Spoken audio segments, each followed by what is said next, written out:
Here are some critical thinking questions on the blood topic, and I'm going to go through all these slides. I want you to look at each one of these slides, pause, and think of an answer in your head, and then I will go back and I will answer each question and give you the correct response and tell you why that is the correct response. So I'm going to show you the few questions that I have here. I've tried to take them from the different aspects covered under blood. So here's the last question. So let's go back to the first one. And here the question is, in which conditions would erythropoietin production increase? So remember, erythropoietin is produced by the kidneys and it causes the red blood cell production. So naturally the red blood cell production would increase when the body needs it. So let's look at the correct answer in this. So the correct answer is all of the above, and the reason being that in the first one, in professional athletes, well, professional athletes are always exercising, so that means their tissues need more oxygen. So if their tissues need more oxygen, naturally the body will produce more oxygen. So, and how, the body will give them more oxygen. How can it do that? By increasing red cell production. So, in other words, here they have an increased tissue demand for oxygen. So, there's increased tissue demand for oxygen. So, erythropoiesis occurs. In the second one, in a person who has suffered a severe hemorrhage. What happens in a person who has suffered severe hemorrhage? They have lost a lot of plasma as well as cells and red blood cells, which are important. So if red blood cells are lost, that means the person's oxygen carrying capacity, has decreased. So if the oxygen carrying capacity has decreased, naturally then the body wants to bring it back to normal. So what is it going to do? It is going to cause increased erythropoiesis, which it can do by increasing the production of erythropoietin. So there again, this answer is also right. Third one, at high altitudes. What happens at high altitudes? The air is rarefied, there's less oxygen. So in such people, what the body does is to mop up all the available oxygen. It increases the production of red blood cells, and again it can do that by increasing erythropoietin production. So all three answers are correct, hence all of the above, which takes into account all three, is the right choice. So this is how you're going to think when you have questions which call upon critical thinking. Let's look at the next question. And again, this is also on erythropoietin. It tells you Procrit is a synthetic erythropoietin. Why is a patient on dialysis often given this drug? So let's look at the right answer, and the right answer is the second one, and let's see why that's the right answer.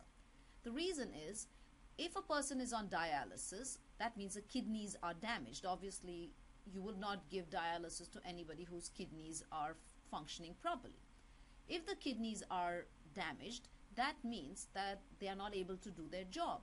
One of their jobs is to produce erythropoietin. So if they are not producing erythropoietin, erythropoiesis is not occurring properly. Hence, such patients are often anemic. So therefore, you give them synthetic erythropoietin. Now, why aren't the other choices correct? Dialysis patients are not necessarily on chemotherapy. Chemotherapy is given to patients who have cancer. Now, it may so happen that a patient on dialysis may also have cancer, but every patient on dialysis does not necessarily have cancer, so this is not the right answer. This one, dialysis patients lose a lot of blood every day. That is not true. Dialysis patients don't lose blood. Their kidneys are not functioning, but they are not bleeding, or there is no problem as far as losing blood is. So this is also not the right answer. So here you can see that how you've come to the conclusion that a patient's kidney is damaged, hence they are anemic, hence you give them synthetic erythropoietin. Similarly, when you think of another organ which produces something important, for example, the liver. So let's look at the liver. The liver produces thrombopoietin.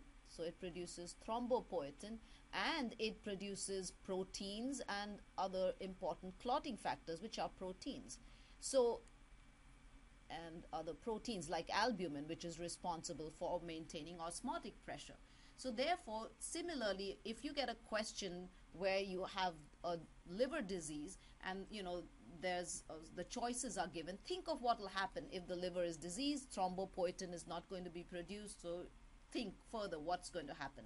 Clotting factors are not going to be produced properly. Again, think what's going to happen. Albumin is not going to be produced properly in the proper amount. So again, think of what is going to happen. So I want you to think along these lines, and I've given you one example and briefly mentioned another one. So that's how you're going to answer these kind of questions. Let's now go to the third one, which tells you Liz has a high hematocrit reading. What does this mean? Now, what does hematocrit measure? Hematocrit measures the column of the red blood cells, which is this, also known as packed cell volume. So the normal column in females is 42 millimeters and in males is 47 millimeters. So if it's higher than normal, so if this is a normal one, and if it's higher than normal, that means she has more red blood cells. So therefore, it means she has polycythemia. So a low hematocrit would be anemia. And you can't tell by a hematocrit whether, in this case, obviously this is not the right answer, but let's say somebody has a low hematocrit. Just by reading the hematocrit, you don't know why she has a low red blood cell count. So hemorrhaging would not be the answer in that question, and obviously the last choice is not the correct one. Let's go to the next question. Here it asks you, would you be concerned about Rh incompatibility if the mother was Rh positive? And the correct answer is no. You're only worried if the mother is Rh negative, because, so let's say that this is the mother up here and this is the child. If the mother is Rh positive, if the child is negative, it does not have D antigen, so nothing will go across to the mother to provoke any response. If the baby is positive, then D antigens will go, but they are the same as the mother, so there's going to be no problem at all.